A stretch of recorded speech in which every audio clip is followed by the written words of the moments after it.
அண்மை செய்தி. திமுக Marxist communist இடையே இன்று நடைபெற்ற இரண்டாம் கட்ட பேச்சுவார்த்தையில் உடன்பாடு எட்டப்படவில்லை என தகவல் வெளியாகி இருக்கிறது. கூடுதல் விவரங்களோடு இணைகிறார் எமது செய்தியாளர் ரமேஷ். ரமேஷ், வணக்கம். திமுக சிபிஎம் இந்த இரு கட்சிகளுக்கிடையே இன்று நடைபெற்ற இந்த இரண்டாவது கட்ட பேச்சுவார்த்தையில் உடன்பாடு எட்டப்படாததுக்கு என்ன காரணமா பார்க்கப்படுது? இரு கட்சிகளும் என்னென்ன டிமாண்ட் எல்லாம் முன்வைக்கிறாங்க? விவரம். வணக்கம். திமுக மற்றும் மார்க்சிஸ்ட் கம்யூனிஸ்ட் கட்சி இடையே நாடாளுமன்ற தேர்தலுக்கான தொகுதி பங்கீடு தொடர்பாக இன்றைய தினம் இரண்டாம் கட்ட பேச்சுவார்த்தை என்பது அண்ணா அறிவாலயத்தில் நடைபெற்றது.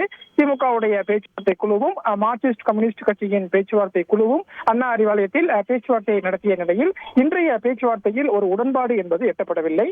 காரணம், மார்க்சிஸ்ட் கம்யூனிஸ்ட் கட்சி தரப்புல திமுக கூட்டணியில் இந்த முறை எங்களுக்கு 3 மக்களவை தொகுதி ஒதுக்க வேண்டும் என்று கேட்டு வருவதாக சொல்லப்படுகிறது. ஆனால் திமுக தரப்பில் 2 மக்களவை தொகுதி ஒதுக்குவதற்கு சம்மதம் தெரிவித்ததாக சொல்லப்படுகிறது.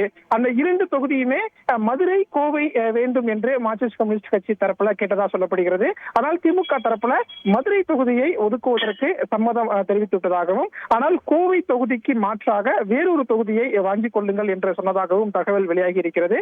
அப்போது கோவை இல்லை என்றால் மயிலாடுதுறை அல்லது கடலூர் தொகுதியை ஒதுக்க வேண்டும் என்று மார்க்சிஸ்ட் கம்யூனிஸ்ட் கட்சி தரப்பில் கோரிக்கை என்பது வைக்கப்பட்டதாக தெரிகிறது. இதனால் இன்றைய பேச்சுவார்த்தை என்பது உடன்பாடு எட்டப்படவில்லை. விரைவில் அடுத்த கட்ட பேச்சுவார்த்தை என்பது நடைபெற இருக்கிறது. அப்போது தொகுதி உடன்பாடு எட்டப்படும் என்றும், எந்தெந்த தொகுதி எண்ணிக்கை எத்தனை என்பது குறித்த ஒரு ஒப்பந்தம் கையெழுத்தாகும் என்றும் இரு கட்சி தரப்பிலும் தகவல் என்பது தெரிவிக்கப்பட்டிருக்கிறது. 3 தொகுதியை மார்க்சிஸ்ட் கம்யூனிஸ்ட் கட்சி கேட்கக்கூடிய சூழல்ல திமுக தரப்புல 2 தொகுதி கொடுப்பதற்கு முன்வந்திருக்கிறது. அந்த 2 தொகுதி என்ன என்பது அடுத்த கட்ட பேச்சுவார்த்தையில் இறுதியாகும் என்றும் தகவல் வெளியாகி வருகிறது. தகவல்களுக்கு நன்றி ரமேஷ். செய்திகளை உடனுக்குடன் தெரிந்து கொள்ள உடனே சப்ஸ்கிரைப் பண்ணுங்க.